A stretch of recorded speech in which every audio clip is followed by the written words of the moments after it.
Bem, vamos nos encontrando novamente e para esse pedaço à frente, né, do assunto quantidade de movimento, ficou também bastante importante avaliar a presença desse conteúdo, né, quantidade de movimento e o impulso, diante de gráficos, né, que venham a ser, porventura, também trabalhados nos vestibulares.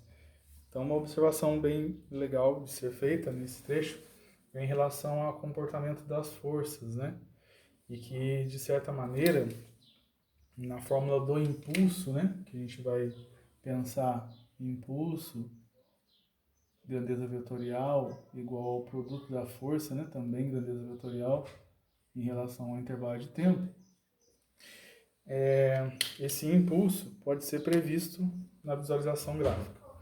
Nessa primeira ocasião à esquerda, nós temos uma força, né, que mostra-se de maneira muito não uniforme, né? Então, é uma força variável aí. Enquanto que o gráfico à direita, nós temos a transparente situação de uma força em valor constante. Então, lembrando, né, conteúdos já referentes às leis de Newton, quando eu faço a avaliação de uma força aplicada a um corpo e o mesmo venha a acelerar, essa força é dita constante, né, na ocasião. É o caso desse gráfico.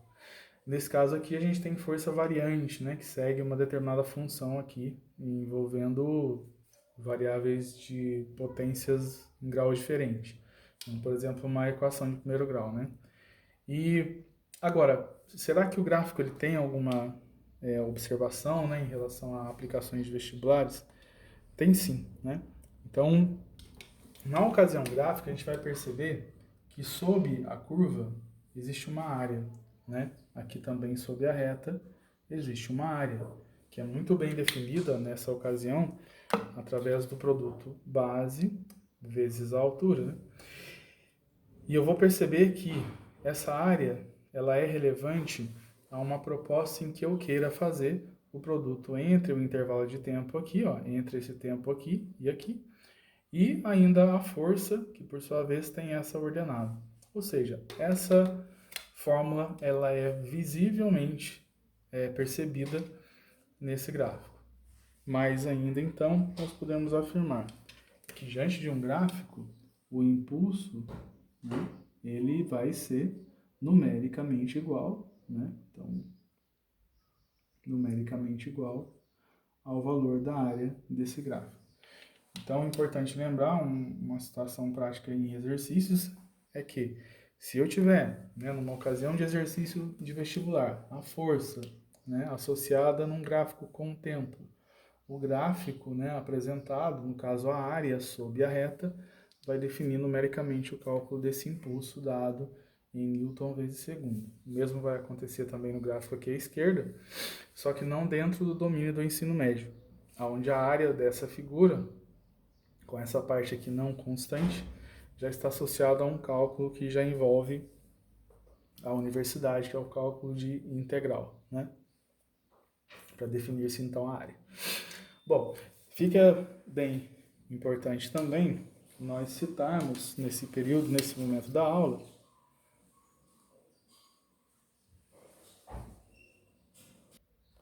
uma situação que tenha relação com o gráfico, né? Então vamos mostrar aqui um exemplo. Então, avaliando uma situação aqui bem relevante ao comentário do gráfico, vou fazer esse exercício aqui, o 9, fazendo a leitura. Então o comentário é: uma caixa contendo mantimentos, totalizando a massa de 24 kg, encontra-se em repouso, sobre um piso horizontal, onde o atrito é desprezível. Então, é aplicada à caixa uma força de direção horizontal com intensidade variável, cuja função é essa que aparece no gráfico aí. Tá? Então, nesse tipo de exercício, eu faço a avaliação de uma ocasião de uma caixa que contém mantimentos e com uma massa de 24 kg. E essa caixa, né, que contém os 24 kg de massa, ela é deslocada numa direção horizontal, seguindo a ação de uma força variável, como a gente percebe aqui, e em relação ao tempo, que é até 12 segundos aqui na indicação. Proposta do exercício, né? O que ele de fato pede em termos de cálculo? Vamos lá. Ele coloca para a gente aqui, né? Qual será a intensidade da velocidade da caixa no instante t igual a 12 segundos. Então, a proposta desse caso de exercício, que é um exercício também pertinente a vestibulares, é a de um cálculo, né, de uma velocidade no momento em que os 12 segundos são atingidos, né? Como é que se faz, então, um cálculo como esse? Em primeiro lugar, a gente vai fazer a percepção de que esse gráfico ele constitui força e tempo, ou seja, é possível o cálculo de um impulso. E o impulso, por sua vez, através de um gráfico, remete ao cálculo de uma área, por exemplo, aqui de um triângulo. Posso afirmar, então, que a área do polígono aqui formado, que na verdade é a área sob as duas retas, dá a área de um triângulo, né? E tendo em vista que a vontade é a de calcular a velocidade nesse ponto, eu vou perceber que, como no exercício há o comentário de que ele parte do repouso, nesse ponto a velocidade é zero. E no momento que nesse primeiro trecho aqui o impulso venha a ser diferente nessa ocasião, né, é interessante partirmos o exercício em duas áreas, né? Então, posso falar que a área 1 constitui esse lado, e aí então com essa área 1 eu consigo definir a velocidade no instante 5, e com a velocidade no instante 5, já como uma velocidade inicial para a área 2, nós definimos a velocidade em 12 segundos. Então é importante que nesse exercício eu defina a área 1, esse primeiro lado esquerdo aqui, né? E essa área 1 vai ser numericamente igual ao valor do impulso no trecho 1, né? E vamos trabalhar a matemática. Bem, ao projetarmos os valores numéricos, né, diante desse gráfico aí observado, notamos que há um triângulo retângulo de base 5 e altura 2. Então, base vezes altura, né, 5 vezes altura 2, dividido por 2. A área desse triângulo 1. Só que a área vai ser numericamente igual ao impulso. E o impulso nesse primeiro trecho, nós já sabemos, é a variação da quantidade de movimento, né? Lembrando também de um outro teorema já comentado na aula anterior. Impulso igual a variação da quantidade de movimento. E o que é de fato a variação da quantidade de movimento? É a diferença das quantidades de movimento final e inicial. Assim sendo, o que nós conseguimos? Bem, então, que cálculo é esse, né? Por que chegamos nesse valor 5,24 metros por segundo? Basta então perceber, né, que 24 vezes zero, a gente então tem essa região eliminada, passa o 24 em divisão e encontra esse valor. Agora, que velocidade é essa? Ela passa a ser a velocidade atingida nesse instante. E o exercício questiona qual é a velocidade atingida no instante 12.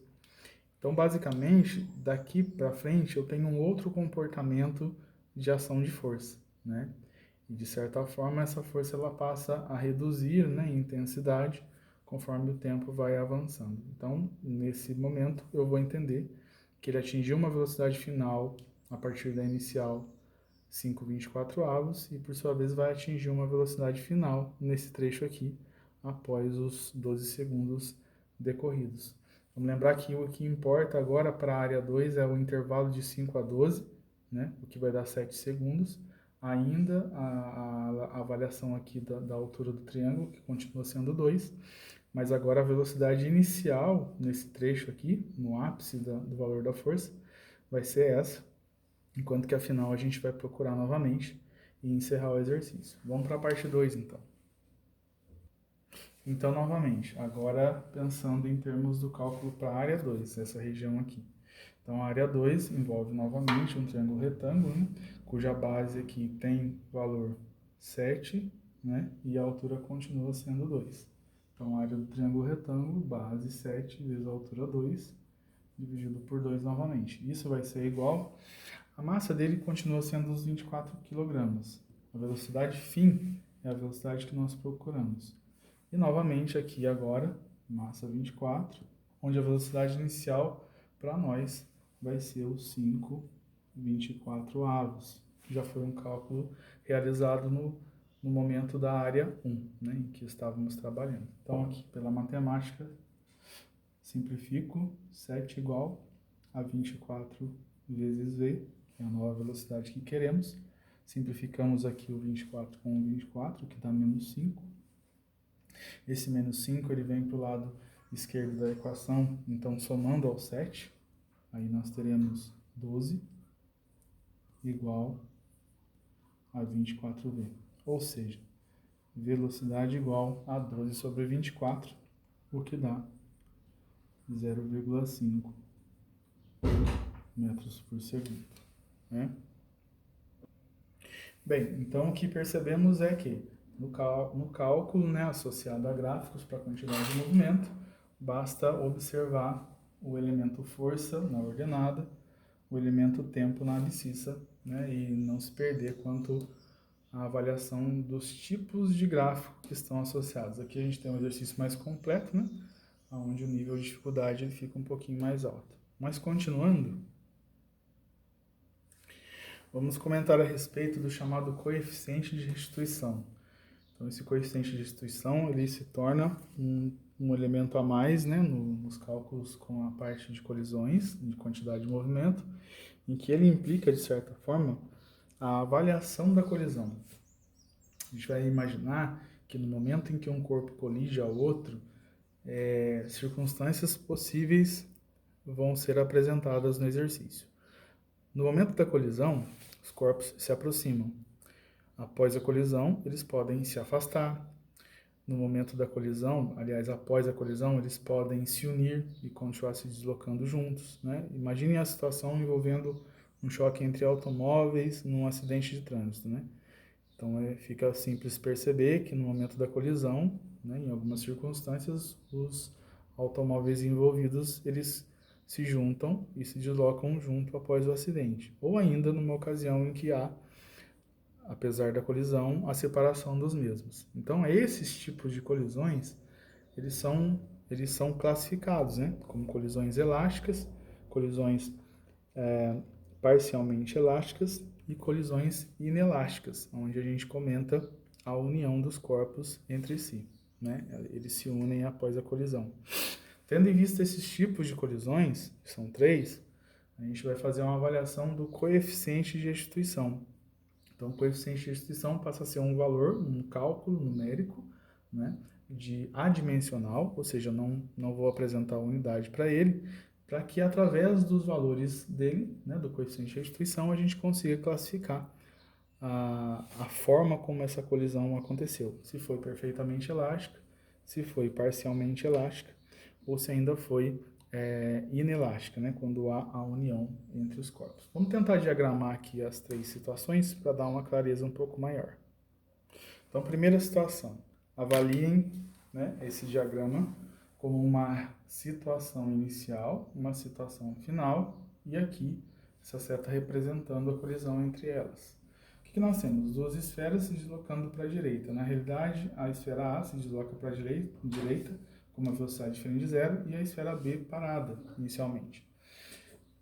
No momento em que há a colisão, imaginemos que a situação final seja essa, né, após a colisão. A velocidade do corpo B diferente de 0 e a velocidade de A agora 0. Ou seja, como se houvesse uma transferência da velocidade desse corpo A para o corpo B, ocasionando isso, e, de certa maneira, a velocidade de A nula. Agora, imagine que ainda, além dessa situação, tenhamos a velocidade anterior A, né, que é diferente de 0, em módulo igual à velocidade posterior de B. Imaginemos que os dois tenham a manifestação de velocidades iguais antes, no caso com esse aqui em movimento, esse parado, e após a colisão, no caso esse parado e esse movimento. Podemos afirmar então que 2 velocidades são verificadas. A velocidade de aproximação do A em relação ao B, que é uma velocidade relativa a B, né? Se o B está parado, a velocidade de A é referente a B. Nós vamos chamar isso de velocidade relativa de aproximação. E o afastamento, ou seja, no momento em que a gente percebe o A parado e o B indo para a direita, ele se afasta, né?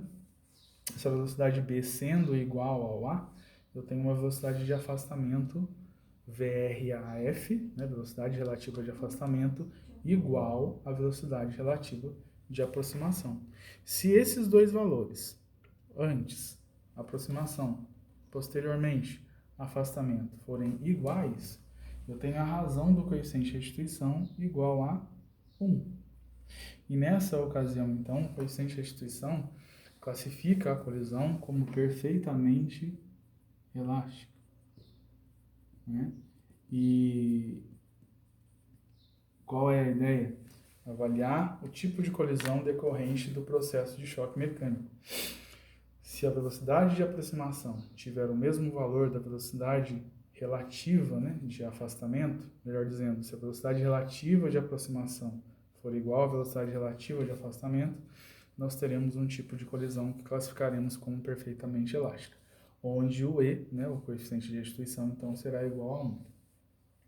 Lembrar que a proposta da palavra restituição envolve a devolução, né, a troca, restituir, né, devolver, como a gente usa esse exemplo nos impostos de renda, né? Então, o que é restituir? Devolver. Então, o que aconteceu aqui antes é devolvido, né, para esse trecho aqui que acontece depois, ou seja, restituição. E o que é esse coeficiente? É um número puro adimensional. Vocês percebem aqui o E igual a 1, né, como eu classifiquei. Então, dessa forma, o coeficiente de restituição passa a ser importante para se definir o tipo de colisão, perfeitamente elástica nesse caso. Bom, e tem a perfeitamente inelástica, né? Vamos verificar no segundo caso. Bem, imaginemos um caso, então, segundo caso, né? Em que os dois objetos novamente são avaliados aqui na horizontal, a velocidade do corpo A diferente de zero, vindo para a direita, e o corpo B parado. E no momento em que há a colisão, né, representada aqui por essa seta em laranja, ambos continuam com a mesma velocidade e unidos, né? Então, inicialmente separados, onde o A possui a velocidade, o B não, e após a colisão, eles se unem, gerando então a ideia de uma velocidade comum aos dois, né? A gente pode afirmar que a velocidade de A vai ser igual à velocidade B, que de verdade vai ser uma velocidade comum a eles, V, né, qualquer. Bom, agora em termos de velocidade de aproximação e velocidade de afastamento. Vamos perceber desse lado esquerdo aqui que existe uma velocidade relativa de aproximação, né? Aqui. E após isso, há uma velocidade relativa de afastamento. Mas assim, como a gente percebe que a velocidade de A e de B são em valores iguais, numa tese física, né, vamos falar assim, eles não estão se afastando entre si, já que após a colisão eles se uniram, ou seja, houve o contato, né, das superfícies de ambos, e ambos também mantendo a mesma velocidade, ou seja, não há afastamento. Aliás, esse afastamento é nulo, né? A velocidade relativa de afastamento é zero. O que ocasiona nessa circunstância, então, nesse segundo caso, um E, que vai ser velocidade de afastamento nula sobre velocidade relativa de aproximação diferente de zero, mas assim, zero dividido por alguma coisa é sempre zero, segundo a matemática, né? Então, assim, dessa maneira eu consigo classificar um segundo tipo de colisão, que é a colisão perfeitamente inelástica. Dessa forma, então, perfeitamente inelástica, E igual a zero. E há também a parcialmente elástica, onde esse valor do coeficiente de restituição não é nem igual a 1 e nem igual a zero, né? Então, no caso de uma colisão parcial, eu tenho essa estrutura, né, a ser avaliada. Não é 0 e nem 1. A parcialmente, né, o que ela vai trazer de interessante? Parcialmente elástica, eu tenho a separação dos corpos após a colisão. Porém, a velocidade de afastamento entre eles vai ser mais reduzida em relação à velocidade de aproximação, o que gera então uma razão, né, matemática abaixo de 1, né, 0,2, 0,3.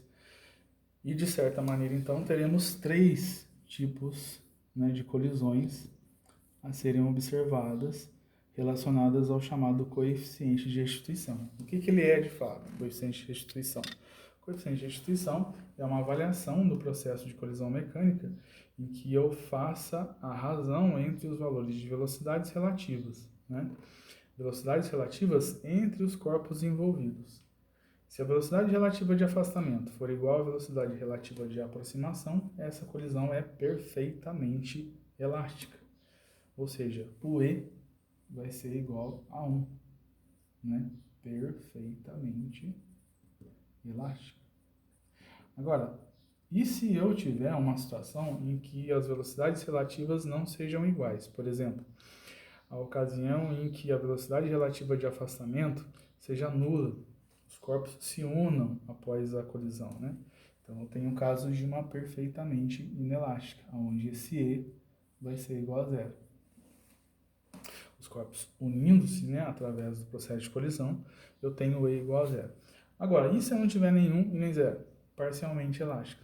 Apesar de haver, né, o processo de afastamento, essa velocidade relativa de afastamento, ela é inferior à velocidade relativa de aproximação. Então, nós temos uma colisão parcialmente elástica. Aí é interessante também cair, né, para o lado do conceito das colisões envolvendo partículas, né, envolvendo subpartículas. Então, se a gente fizer aqui um parênteses, né, ou ainda um aspas, relacionado à física quântica, a gente vai perceber que no processo de colisão da física quântica, nós temos massa muito pequenas, né, de subpartículas, onde essa massa, que é aferida através de uma física estatística até, né, vai envolver processos em altas velocidades, né, e essas partículas imersas em campos magnéticos. Então, eu estou falando de física quântica, física moderna, a gente já fugiu aqui da mecânica clássica do Isaac Newton. Pode acontecer de velocidades de afastamento ainda superiores às velocidades de aproximação. Quer dizer, no processo da colisão entre subpartículas, eu tenho energias ainda maiores e que seguem as equações de Einstein relacionadas à dualidade massa e energia, né? Pela equação do E igual a mc quadrado. E dessa forma, então, a gente vai pensar em hipercolisões, onde os coeficientes de restituição são maiores do que 1, né? Em ordem de grandeza até absurdas, né? Em termos de valores numéricos. Nesse aspecto, a gente não vai desenvolver, né, o estudo, por conta do nível do ensino médio não dá o alcance matemático suficiente, né, para isso. E claro, somente no caso de uma graduação em física, que a gente vai associar o coeficiente de restituição maior do que 1, né, e principalmente em colisões entre subpartículas. Então, trazendo um resumo, né, das aulas anteriores, o que nós vimos? A grandeza, a quantidade de movimento, né, que é aferida através do produto entre massa e velocidade. Então, passa a ser uma grandeza que nós avaliamos diante dos processos, principalmente dos processos de colisão, né? Avaliamos também a presença da variação da quantidade de movimento quando ela é entendida como impulso, né, que passa a ser a ação de uma força num determinado intervalo de tempo. E, mediante essa avaliação, verificamos também a proposta de uma relação entre gráficos força-tempo, né, para também dar um parecer a respeito da quantidade de movimento. Além disso, nós também percebemos que as colisões podem ser classificadas em 3 tipos, né? A perfeitamente elástica, a perfeitamente inelástica e a parcialmente elástica, né? Então, esses três tipos de colisões, eles vão então dar uma ideia de como é que tudo isso vem a aparecer como proposta de vestibular, né? Então, dessa maneira, a gente faz o encerramento aqui, né, desse assunto. A proposta é deixar uma lista de exercícios, agora através dos representantes, junto dessas aulas sobre quantidade de movimento e impulso, né? Queria deixar aqui para vocês um até breve, tudo de bom, um abraço do Langão, até mais.